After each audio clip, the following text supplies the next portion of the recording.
Hello, this is day 50 of reading the one-year Bible together, and today we are looking at Mark chapter 3, starting at verse 31, and going through 4, verse 25.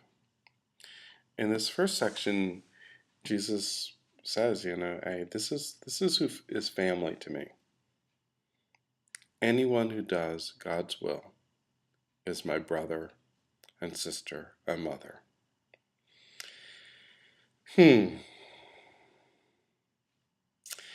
Sometimes I forget that God actually has an expectation for those for those of us that are part of the family of God, that we actually are going to do the will of God.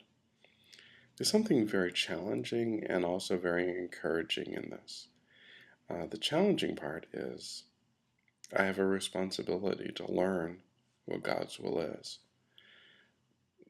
The encouraging thing is that I'm reminded, God's will is knowable, and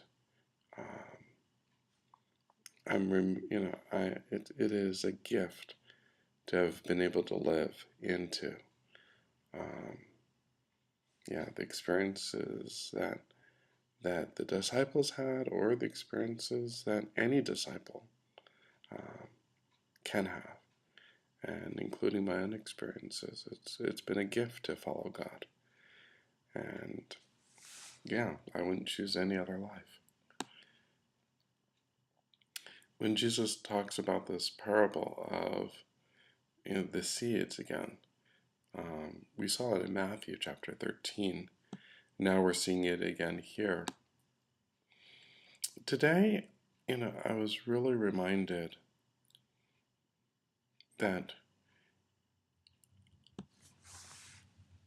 I myself can be, distracted by worry. And worry is trying to control something that is outside of my control. So,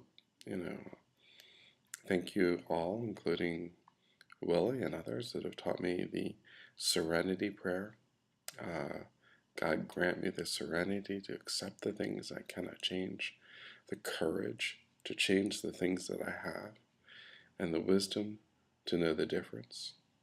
And God bless Niebuhr, who originally penned that prayer. There's a lot more actually to that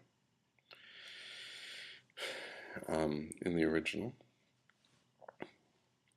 Anyway, the thing that for me I really have to remember is that God is pretty secure. He's going to accomplish in reality what needs to be accomplished for his kingdom to come and for it to advance. And I get to participate in that. That would help my own perspective a lot in terms of not being so easily caught up in worry. And I need to, in prayer, turn that worry over to God. So right now, in the middle of different things, thinking about the Word of God and how the seeds fall in my own heart. If I actually pray and I don't worry, I see a lot of things that I do become fruitful. If I worry about things and let myself get stressed out, then I kill some of the fruit that would have been really produced through my life.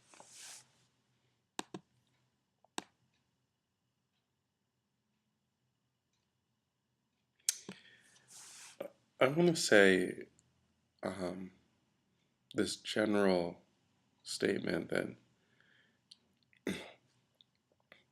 I think is just a larger thing in life. Pay close attention to what you hear.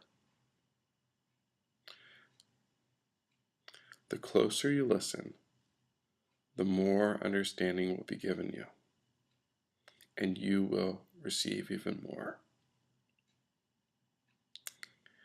There's a general truth about learning there. To learn and to actually take things in requires attentiveness and energy, and it requires focus. And I don't know anyone who's accomplished anything in their life that they can look back with satisfaction that has not learned the profound necessity of a disciplined, focused life. And if you're going to have a life following God, you need to include God in that focus.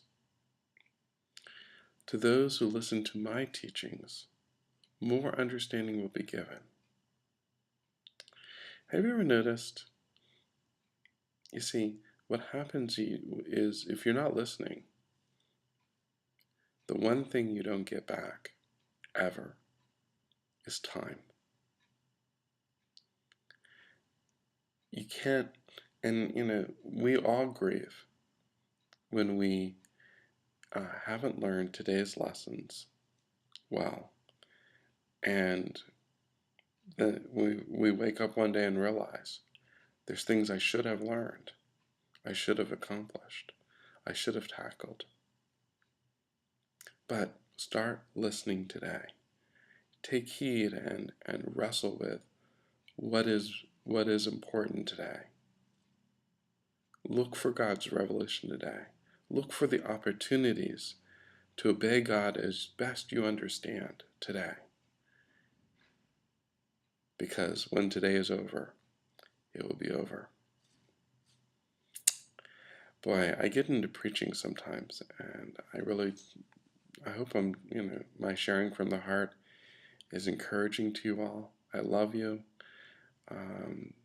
Thanks for your encouragements as well. Keep the faith. And continue reading with us.